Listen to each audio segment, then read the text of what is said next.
Neste momento, Deus, através desta emissora, leva até você mais um programa de fé, com mensagens, hinos e orações a seu favor.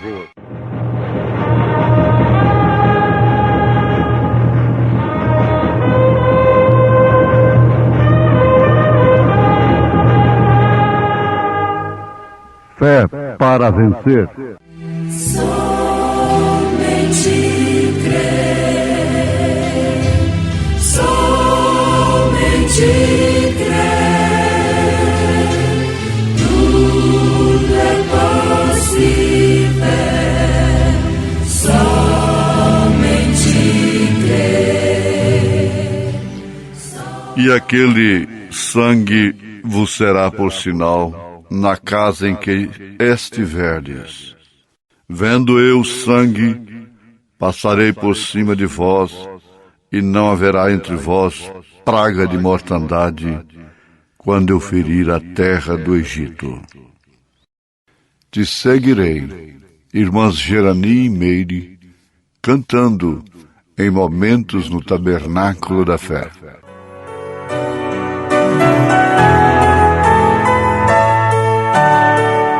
Por terra ou mar, seja onde for, te seguirei, meu bom Senhor. Por terra ou mar, seja onde for, te seguirei, meu bom Senhor. Mesmo que os espinhos venham me machucar e a minha cruz seja pesada pra eu levar, mesmo que calúnias sobre mim vierem, estou firmada em Jesus de Nazaré.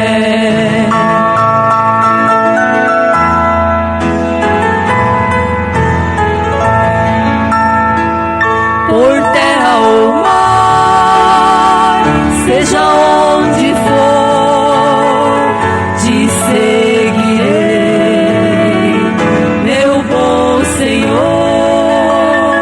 Por terra ou mar, seja onde for, te seguirei, meu bom Senhor. Mesmo que as dores tenham multiplicado e o mar bravio contra mim tenha se levantado, mas nada disso pode me tirar o gozo de te servir e ao teu lado caminhar. Por terra ou mar, seja onde for, te seguirei, meu bom Senhor. Por terra ou mar, seja onde for, te seguirei, meu bom Senhor.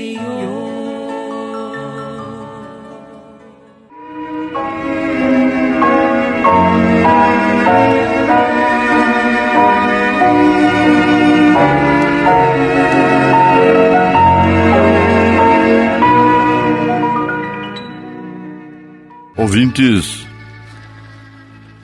a mensagem, o sinal, deveria trazer interesse tanto na noiva de Jesus Cristo, quanto causou a Israel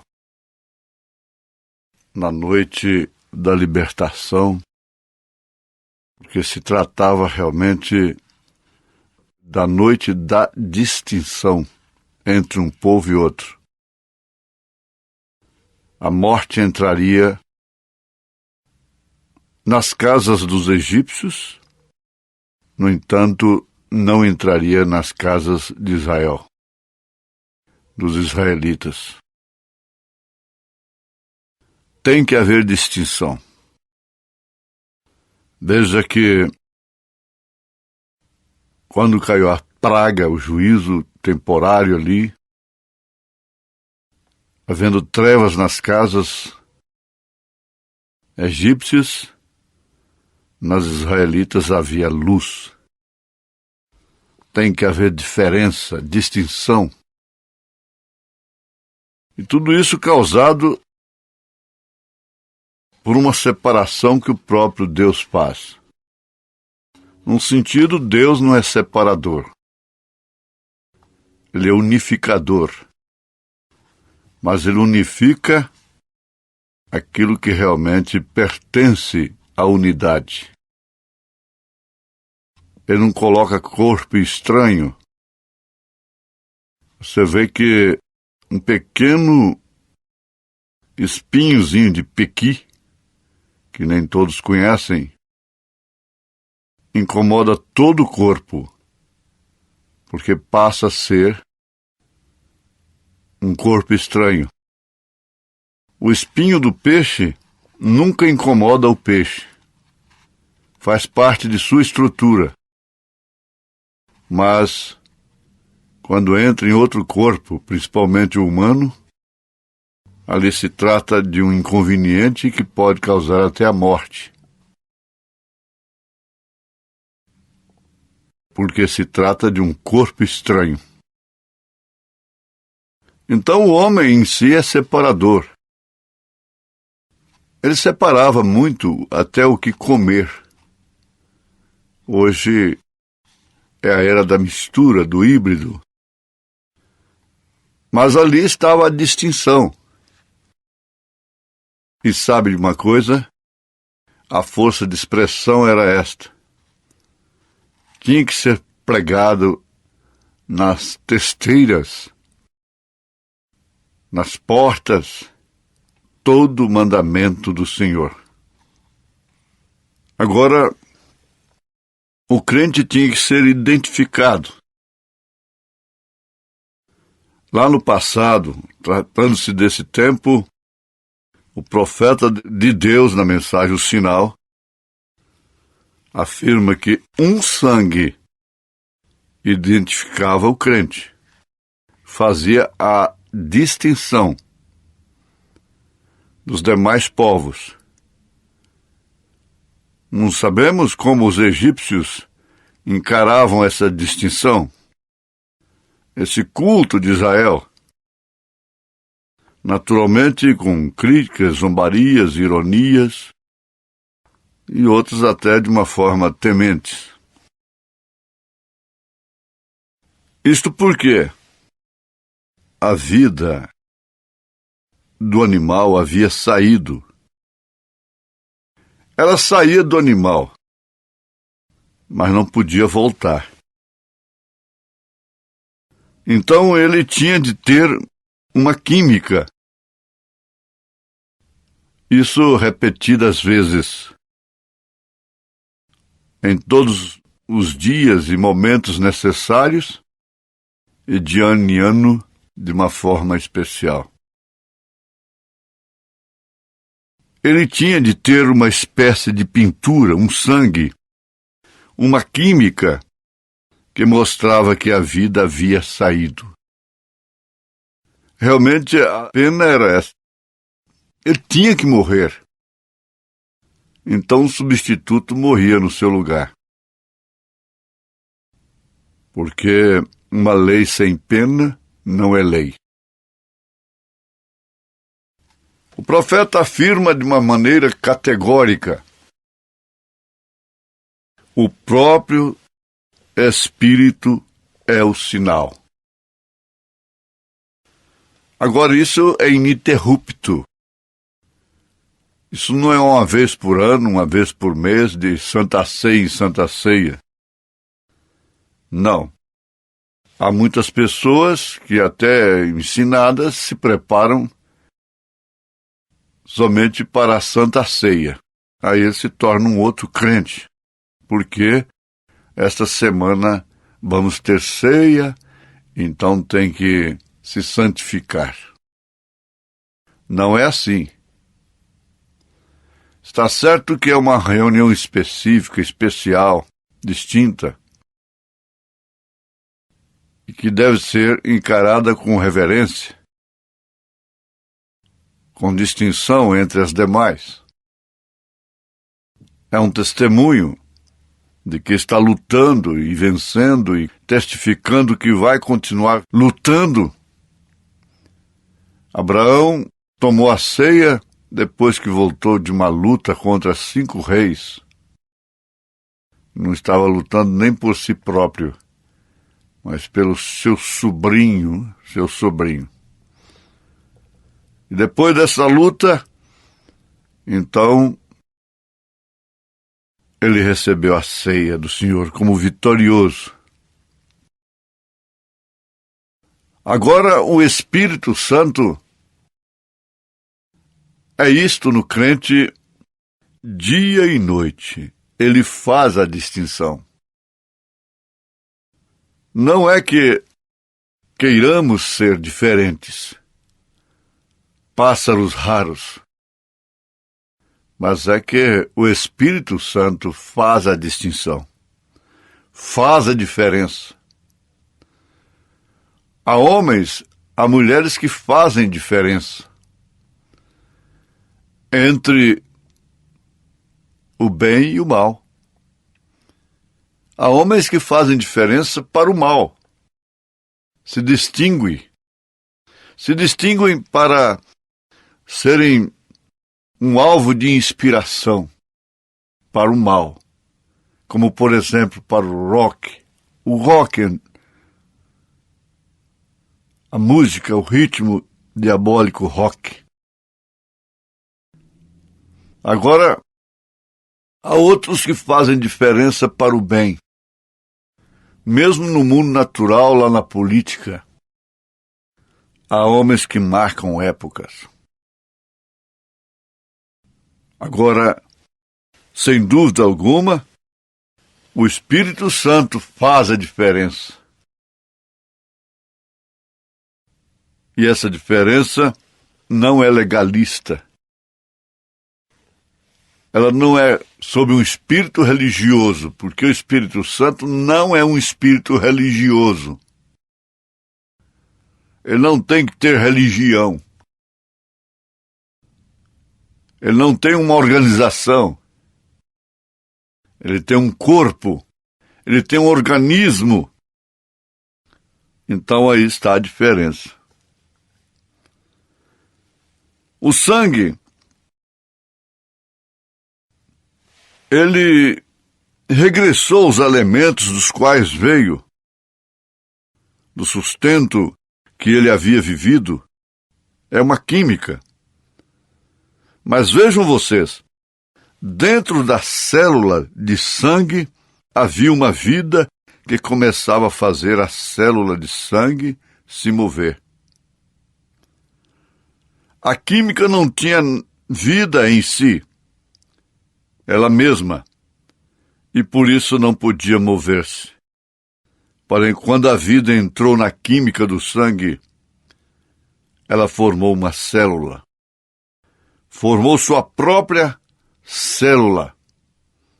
Então, célula após célula. Então, tornou-se um homem. E esse homem era Deus.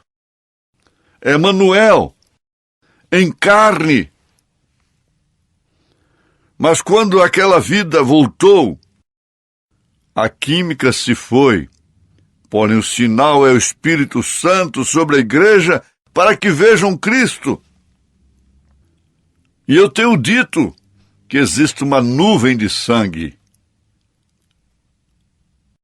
entre nós e Deus. É a única separação que existe entre o pecador e Deus. Mas essa nuvem não é de química. Ela é o atributo de salvação.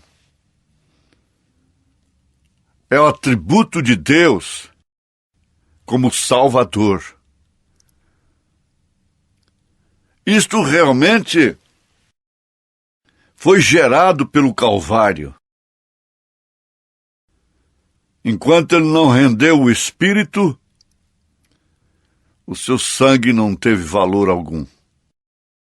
Mas quando ele rendeu o Espírito, então o sangue de seu Filho nos lava e purifica de todo o pecado. É a fé naquele sangue.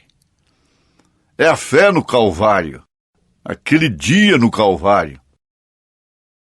E isso nos mantém limpos diante de Deus. A graça nos salvou, e esse atributo salvador se mantém entre nós e a santidade de Deus. Por isso, a noiva não tem pecado diante de Deus. Você não pode olhar a noiva pelas laterais. Você não pode olhar a igreja de Deus, o povo de Deus, pelas laterais. Se você olhar como Deus olha, você não vai ver defeito nele. Uma mãe, tão falível como é, dá o exemplo disto. Ela não vê a feiura do filho. Ela não vê os defeitos do filho, por causa do seu amor para com ele. Então, nós devemos viver sob uma gratidão tão grande que assim nós seríamos mais exuberantes, mais alegres e teríamos regozijos nas tribulações. Que, aliás, é um segredo dos 7 trovões, um dos principais. Regozijo nas tribulações. Quando Jesus disse: alegrai-vos, quando disserem mal de vós, falarem mal de vós. Mas quem alegra? São poucos. Que têm regozijo, pelo contrário, têm uma reação de autodefesa. Deixa a coisa por conta do tempo. Deixa a coisa por conta de Deus. O tempo é o melhor advogado. O tempo responde melhor. Aleluia. O profeta diz: tem de ser desta forma, porque uma mulher e seu marido tornam-se um. Assim esta igreja, este corpo e Deus se tornam um, através do Espírito Santo. Tornam-se um, aí está a unidade do verdadeiro Deus em sua verdadeira igreja. Aí está o São João capítulo 17. E também a noiva de Cristo é a mesma com ele. A noiva e Cristo tornam-se um. O mistério da noiva e o mistério de Cristo são o mesmo. Por isso, o ministério de Cristo e o ministério da noiva são o mesmo. Por quê? Porque o mistério é o mesmo. E o mistério é Deus em carne.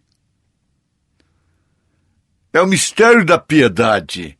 Não é o mistério da iniquidade, mas sim o mistério da piedade. São Lucas escreveu a Teófilo, Atos dos Apóstolos, acerca do que Jesus começou a fazer. Mas não somente começou, mas continuou a fazer. Sua morte não o deteve. Não pôs fim ao seu ministério. Não, Senhor. Ele voltou. Aí está o grande fenômeno que o mundo não pode receber não pode conhecer. Ele voltou.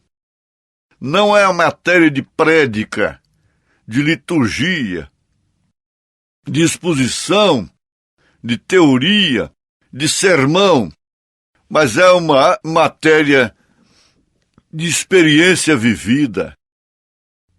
Por isso pode ser a pessoa mais letrada, que não sabe assinar nem o seu próprio nome,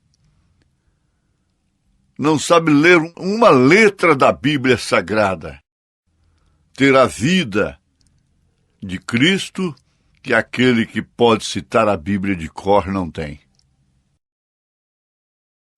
Que pode ler, que pode escrever coisas profundas e falar coisas profundas. Mas o interessante a essas alturas é viver coisas profundas e não falar de coisas profundas.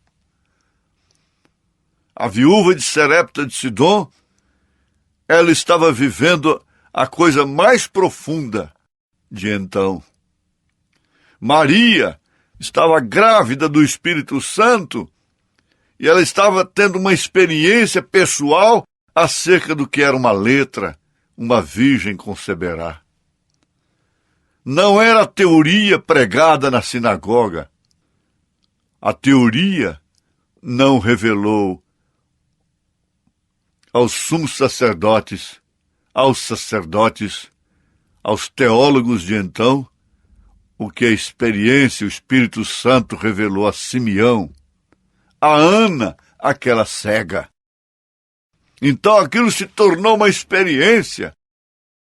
Ela não estava vivendo uma teoria do PhD, ou do DDD, do erudito tal. Não, ela não estava vivendo essa teoria. Uma teoria, uma coisa na cabeça apenas. Ela estava vivendo uma experiência na sua vida. Ela estava vivendo aquilo. Essa é a grande diferença que o Espírito Santo faz no corpo de Jesus Cristo. A sua verdadeira noiva, a sua verdadeira esposa. Ninguém tem que dizer para você que você é eleito ou que você não é eleito, que você é falso, que você não é falso. Que me importa? Que digam de mim, quando falarem de mim, falem meu nome. Isso não importa, isso não te importa. O profeta diz, deixa que a casa flutue. O que interessa é essa experiência, está sendo vivida. Mesmo que seja no ventre da baleia, mesmo que seja nas cadeias, nos calabouços da humilhação, mesmo que seja dentro da fogueira, na cova dos leões, no tacho de azeite, na ilha de Pátimos, é por aí que passa o caminho dos céus, da glória eterna. É isso mesmo. E você está nele, nós estamos nele. E Deus te abençoou, e Deus nos abençoou, em nome de Jesus Cristo. Amém.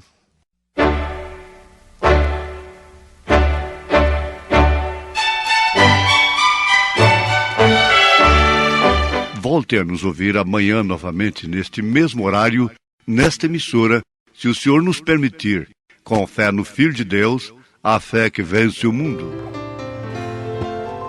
Brevemente Jesus, para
dominarás e terminará a história.